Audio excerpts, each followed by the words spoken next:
Hello बच्चों, आपका स्वागत है कमलेश सर केमिस्ट्री धमाका में। तो आइए आज हम कल जो क्लास स्टार्ट किए थे रासायनिक समीकरण को कैसे संतुलित करते हैं, कुछ प्रश्नों को और हम आपको बताएंगे और कुछ सरल ढंग से। तो कल हमने बताया था कि समीकरण को कैसे बैलेंस करेंगे। समीकरण को बैलेंस करते समय ध्यान ये रखना है कि बाएं तरफ और दाएं तरफ जितने तत्व हैं उनके परमाणुओं की संख्या बराबर होनी चाहिए। कहने का मतलब ये है कि अगर यहाँ पर CO2 लिखा है तो इसका मतलब यहाँ पर कार्बन का 1 परमाणु है और ऑक्सीजन का 2 परमाणु है। यहाँ हाइड्रोजन का 2 परमाणु है, ऑक्सीजन का 1 परमाणु है। यहाँ कार्बन का 6 परमाणु है, हाइड्रोजन का 12 परमाणु है, ऑक्सीजन का 6 परमाणु है। और यहाँ पर ऑक्सीजन का कितना है? 2 परमाणु। यदि हाइड्रोजन और ऑक्सीजन के अलावा अन्य कोई तत्व उपलब्ध हो रहे अभिकारक में तो क्या करेंगे, या तो उत्पाद में, तो सबसे पहले क्या करेंगे, हम उन तत्वों को बैलेंस करते हैं। तो आइए हाइड्रोजन और ऑक्सीजन को छोड़कर देखते हैं कौन सा तत्व उपस्थित है। तो देखिए हाइड्रोजन और ऑक्सीजन को अगर यहाँ पर छोड़कर देखें तो कार्बन यहाँ पर क्या है, उपस्थित है। यहाँ पर अभिकारक में बाएं तरफ देखिए कार्बन की संख्या कितनी है, 6 है, और यहाँ पर कितनी है, 1 है। तो क्या करेंगे, कार्बन को बराबर करने के लिए यहाँ पर 6 का क्या करेंगे, गुणा करेंगे।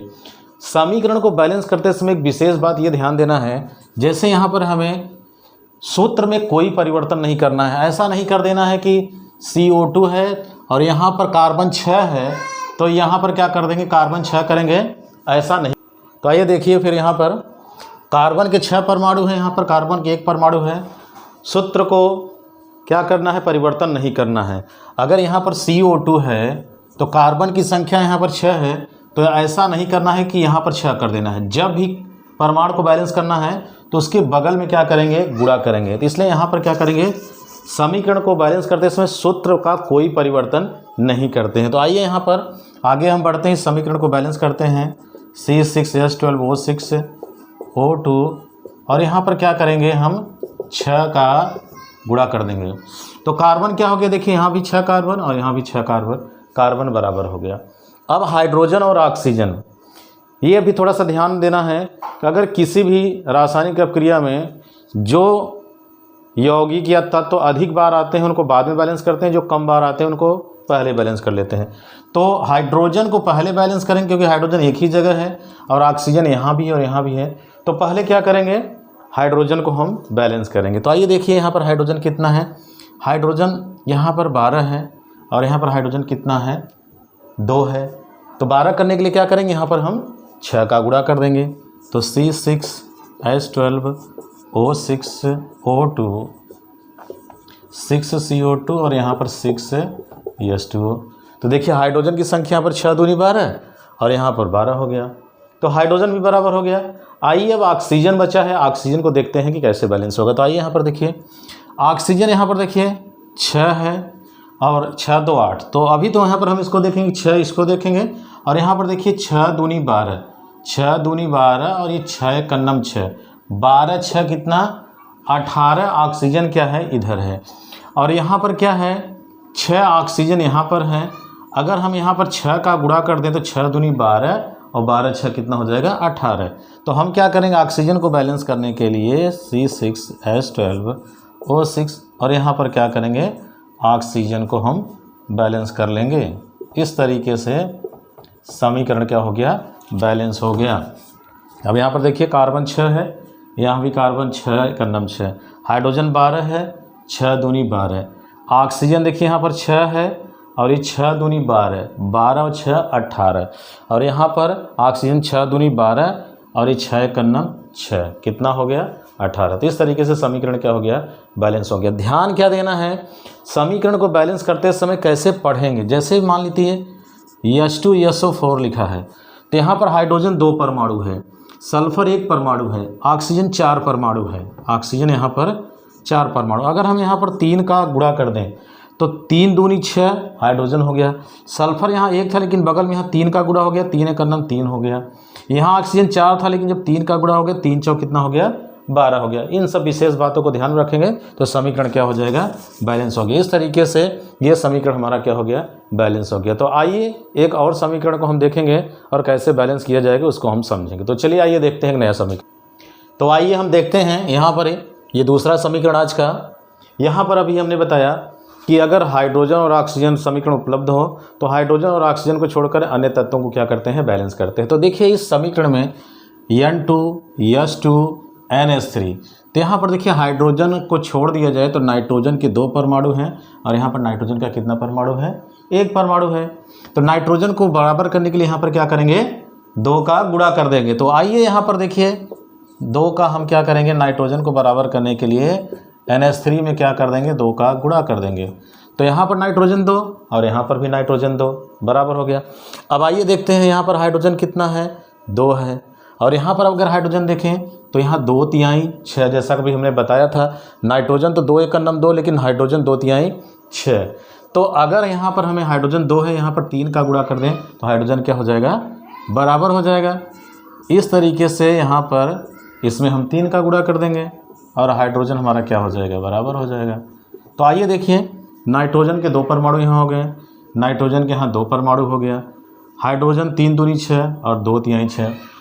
इस तरीके से ये समीकरण क्या हो गया, बैलेंस हो गया। तो आइए और आगे बढ़ते हैं, कुछ और समीकरण हम आपको बताएंगे और तीसरे समीकरण की तरफ ले चलते हैं। तो चलिए बैलेंस करते हैं तीसरा समीकरण। तो आइए देखिए यहाँ पर तीसरा समीकरण हम कैसे बैलेंस करेंगे। यहाँ पर हाइड्रोजन और ऑक्सीजन है, तो अगर हाइड्रोजन और ऑक्सीजन रहेगा तो हाइड्रोजन और ऑक्सीजन को बैलेंस करिए। चलिए आइए देखिए यहाँ पर हाइड्रोजन कितना है, 2 परमाणु है। यहाँ पर हाइड्रोजन कितना है, 2 परमाणु। तो हाइड्रोजन तो हमारा बराबर है। यहाँ पर ऑक्सीजन कितना है, 2 है और यहाँ पर कितना है, 2 है। तो ऐसा नहीं है कि यहाँ पर हम ऑक्सीजन को बराबर करने के लिए यहाँ 2 कर दें, ऐसा कभी नहीं करेंगे। सूत्र में कोई परिवर्तन कभी भी नहीं करेंगे। तो हम क्या करेंगे, हाइड्रोजन यहाँ पर 2 है और ऑक्सीजन 2 है, तो हाइड्रोजन को बराबर करने के लिए H2O में 2 का क्या कर देंगे, गुणा। तो 2 × 2 तो हाइड्रोजन हो गया, सॉरी 2 × 2 तो ऑक्सीजन हो गया और यहाँ पर क्या हो गया, ऑक्सीजन हो गया। तो अब 2 दूनी 4 क्या हो गया, हमारा हाइड्रोजन हो गया। और यहाँ पर कितना हाइड्रोजन है, 2 हाइड्रोजन है। तो यहाँ पर अगर हम 2 का गुणा कर दें तो हाइड्रोजन भी हमारा क्या हो जाएगा, बराबर हो जाएगा। तो चलिए यहाँ पर हम क्या कर देते हैं, 2 का गुणा कर लेते हैं और देखिए यहाँ पर इस तरीके से 2 दूनी 4, 2 दूनी 4, हाइड्रोजन 4, ऑक्सीजन कितना 2 और ऑक्सीजन 2 × 2। इस तरीके से समीकरण को क्या कर लेते हैं, बैलेंस कर लेते हैं। इस तरीके से लेफ्ट हैंड साइड बराबर, राइट हैंड साइड क्या हो जाता है, बराबर हो जाता है। तो आइए अभी और हम समीकरण देखते हैं और समीकरण 3 हो गया, अब समीकरण नंबर 4 को भी देखते हैं। तो चलिए देखिए समीकरण नंबर 4। आइए तो आइए यहाँ पर हम देखते हैं इक्वेशन नंबर 4 यहाँ पर हम आज का। तो यहाँ पर देखिए वही नियम, हाइड्रोजन और ऑक्सीजन को छोड़ करके पहले अन्य तत्वों को देखिए कि बैलेंस है कि नहीं उनके परमाणु। तो आइए यहाँ पर देखते हैं, हाइड्रोजन और ऑक्सीजन को छोड़कर नाइट्रोजन है, कैल्शियम है, कैल्शियम और नाइट्रोजन है। तो यहाँ पर देखिए नाइट्रोजन 1 परमाणु है, यहाँ पर नाइट्रोजन कितना है, यहाँ 1 तो है लेकिन यहाँ 2 का है, तो 2 का गुणा हो जाएगा, 2 × 2। तो नाइट्रोजन कितना हो गया, 2। कैल्शियम कितना है, 1 और कैल्शियम 1। तो कैल्शियम बराबर है, नाइट्रोजन बराबर नहीं है हाइड्रोजन और ऑक्सीजन को छोड़कर। तो यहाँ पर हम कितने का गुणा कर देंगे, 2 का गुणा कर देंगे। तो चलिए 2 का हमने गुणा कर दिया और यहाँ पर कैल्शियम नाइट्रेट ये हो गया हमारा। अब नाइट्रोजन 2 यहाँ था और यहाँ पर 1 था, तो 2 का हमने गुणा कर दिया, नाइट्रोजन हमारा क्या हो गया, बराबर हो गया। तो कैल्शियम हमारा देखिए यहाँ पर 1 है, यहाँ पर 1 है, कैल्शियम बराबर है। तो अब हम हाइड्रोजन और ऑक्सीजन को क्या करेंगे, बराबर करेंगे। तो आइए यहाँ पर देखिए हाइड्रोजन कितना है, ये देखिए 1 है, यहाँ बगल में 2 का गुणा, 2 × 2। और यहाँ पर क्या है, हाइड्रोजन 1 है लेकिन ये 2 का गुणा हो गया, 2 × 2। तो यहाँ कितना हाइड्रोजन हो गया, 4 हो गया। और यहाँ पर कितना हाइड्रोजन है, 2 है। तो अगर हम 2 का गुणा कर दें तो कितना हाइड्रोजन हो जाएगा, 4 हो जाएगा। तो इसलिए हम क्या करेंगे, यहाँ पर जल में हाइड्रोजन को बराबर करने के लिए कितने का गुणा कर देंगे, 2 का गुणा कर देंगे यहाँ पर, 2H2O। तो हमारा हाइड्रोजन भी क्या हो गया, यहाँ ये कैल्शियम है, यहाँ पर हाइड्रोजन 2 और यहाँ पर हाइड्रोजन कितना, 2 × 2, 2 2 4 और 2 दूनी 4। आइए देखते हैं क्या ऑक्सीजन हमारा बैलेंस है। तो 3 दूनी 6 ऑक्सीजन यहाँ, और ये 1 है तो यहाँ 2 है, 2 × 2, 6 2 कितना हो गया, 8 हो गया।